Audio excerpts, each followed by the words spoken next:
2. A apostila prevista na convenção atesta a autenticidade da assinatura, a função ou cargo exercido pelo signatário do documento e, quando cabível, a autenticidade do selo ou carimbo nele aposto, que a gente acabou de dizer. Essa é a função da apostila que veio a substituir o que já era a função da legalização. 3. Para fins da convenção da apostila da Haia, os atos notariais são considerados documentos públicos, assim como as declarações oficiais apostas em documentos de natureza privada. Documento público, tanto os atos notariais, por exemplo, as escrituras públicas e tudo mais, como os documentos privados que tenham sido registrados no títulos e documentos, tá? Como eu disse também, em relação aos diplomas e certificados educacionais, para fins educacionais. Então, as declarações oficiais apostas em documentos de natureza privada, por exemplo, registro de documento no títulos e documentos, tais como certidões que comprovem o registro de um documento ou a sua existência em determinada data e reconhecimentos de assinatura.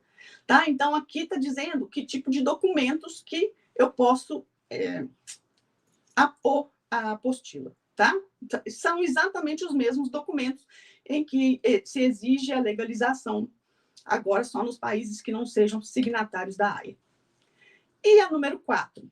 Em virtude da reserva feita ao tratado pelo Brasil, os cartórios extrajudiciais, as autoridades apostilantes, são os cartórios extrajudiciais, os serviços de registro extrajudiciais e notas, competentes para a emissão do documento do anexo da convenção, não necessitarão registrá-lo ou arquivá-lo, especificando o número e data da apostila. Aqui é que nós temos um problema. Por quê? O que é apostilar?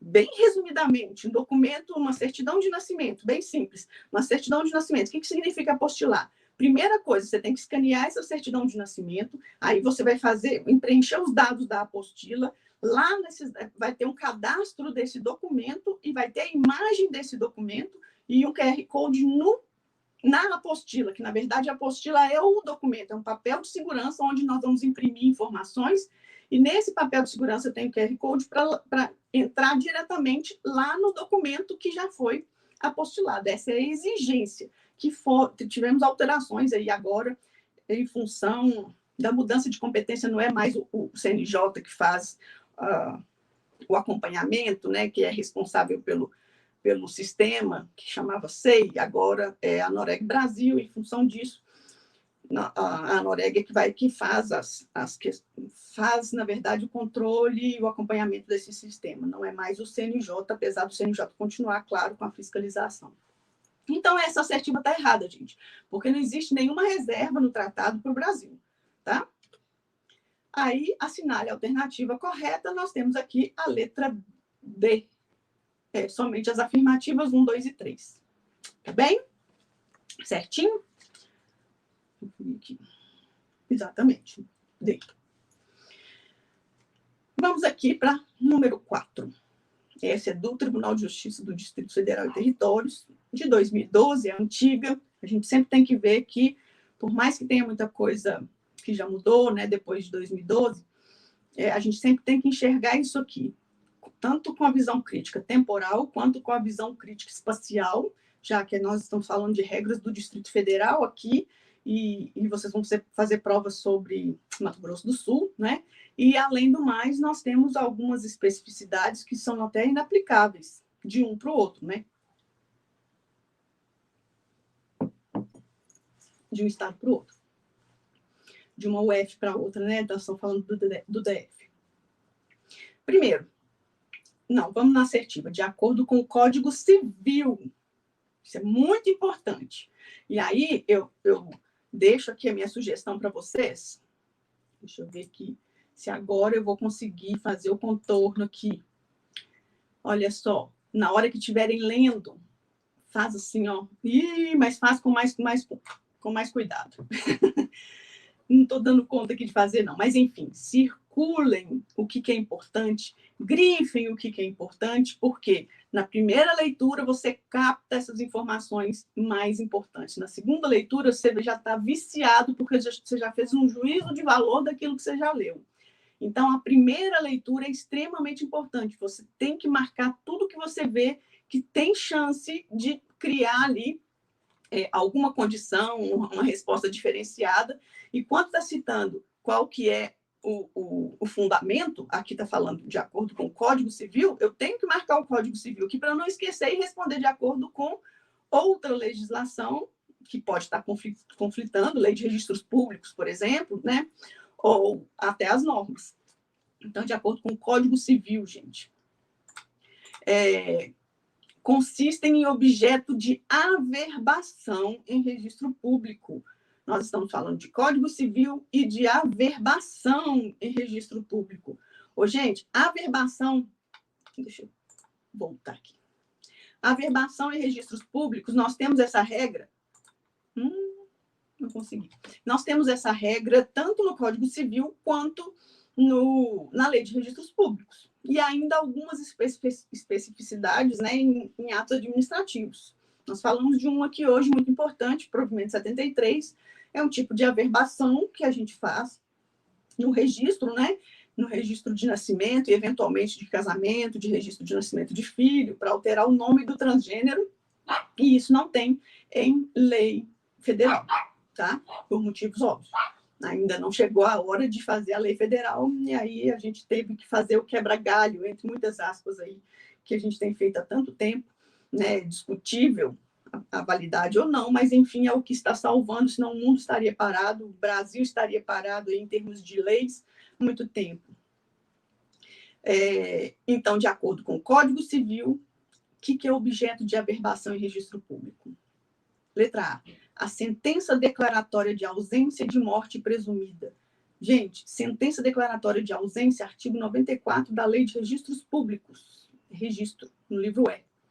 Morte presumida. Pode ser, tem alguns estados que definem diferente, mas, de forma diferente, mas, via de regra, também registro no livro E.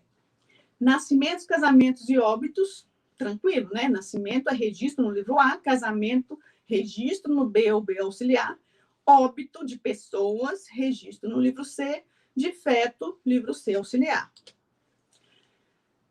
Os atos judiciais ou extrajudiciais de adoção. A assertiva é essa. Vamos pular para outra para a gente eliminar. A emancipação por outorga dos pais ou por sentença do juiz e os atos judiciais ou extrajudiciais que declararem ou reconhecerem a filiação.